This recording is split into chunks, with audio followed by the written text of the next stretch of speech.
Okay, in this section, I will tell about the concept of diction, monologue, chorus, and blank verse.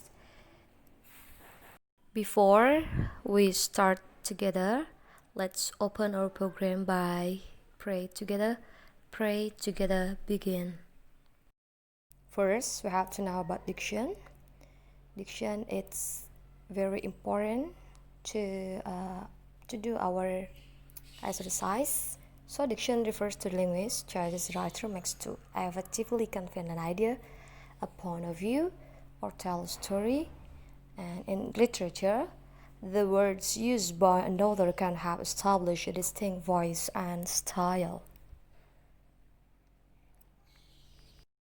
So, what are the purposes of diction?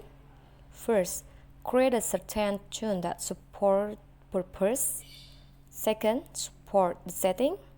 Third, establish a narrative voice and tune. Fourth, bring characters to life. Have you got it, guys? Okay, let's see the first one. Create a certain tune that supports purpose. The purpose of a piece of writing determines its diction. In literature and fiction writing, writers often use informal diction and figurative speech. Words used for non-literal meanings, like similes and metaphors. If a scientist is publishing a paper on their research, however, the language will be technical, concise, and formal, written for a specific audience. And next, support the setting.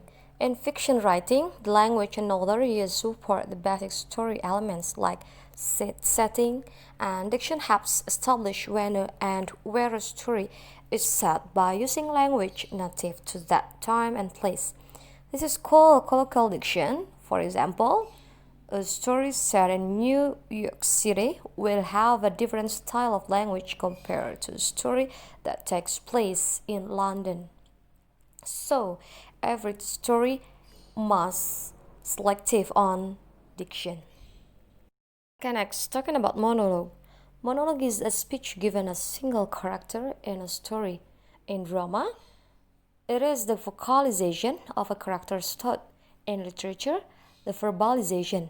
It is a traditional device used in theater, a speech to be given on stage, but nowadays it uses extend to film and television. So a monologue speaks at the people, not with people. So the type of monologue, you can see they have three divided.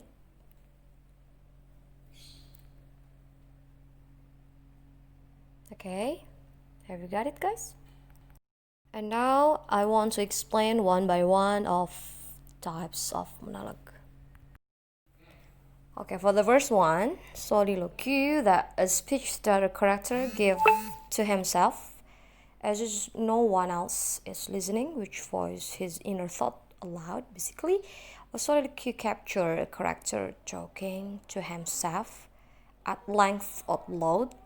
Of course, the audience and sometimes other characters can hear a speech, but the person talking to himself is unaware of what they're listening for. For example, in comedy, oftentimes the character is pictured giving themselves a lengthy, uplifting speech in the mirror, while a friend is quietly watching them and laughing. The soliloquy is one of the most fundamental dramatic devices used by Shakespeare in his dramas. Okay, the second one, dramatic monologue. A speech that is given directly to the audience or another character. It can be formal or informal, funny or serious, but it is almost always significant in both length and purpose. For example, a scene that captured a president's speech to a crowd exhibited a dramatic monologue that is both lengthy and important to the story's plotline. In fact, in TV, theater, and film, a speech is given by a single character to an audience, the audience, or even just one character, are dramatic monologue. Okay, the next one is talking about internal monologue, the expression of a character thought to so that the audience can witness or read in literature what's going on inside the character's mind. It is sometimes depend on the styling referred to as stream of consciousness, and a piece of writing internal monologues can often be easily identified by italicized blocks of text that express a character's inner thought. On TV and film, internal monologues are usually spoken in the character's voice, but without seeing him actually speak, thus giving the feeling of being able to hear his thought. This is some definition about chorus. A chorus is part of a song which repeats after each verse. Chorus is a large group of people who sing together. A chorus is a piece of music written to be sung by a large group of people. A chorus is a group of singers or dancers who perform together in a show, and contrast to the soloist. When there is a chorus of criticism, disapproval, or praise, that attitude is expressed by a lot of people at the same time. And when people chorus something, they say it or sing it together. Then we are going to learn about blank verse. I think this material have studied in the last semester. So in this section, I just want to remember all of you. Blank verse is literary device defined as unrhyming verse written in iambic pentameter and poetry and prose. It has a consistent meter with 10 syllables in each line.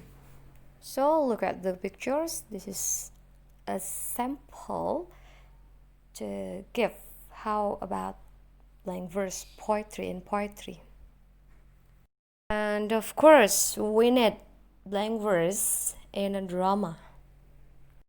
So this is features of blank verse. Blank verse poetry has no fixed number of lines. It has a conventional meter that is used for verse, drama, and long narrative poems.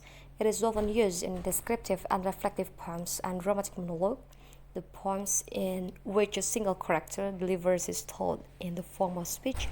Blank verse can be composed in any kind of meter, such as iamb, trochee, spondy, and dactyl.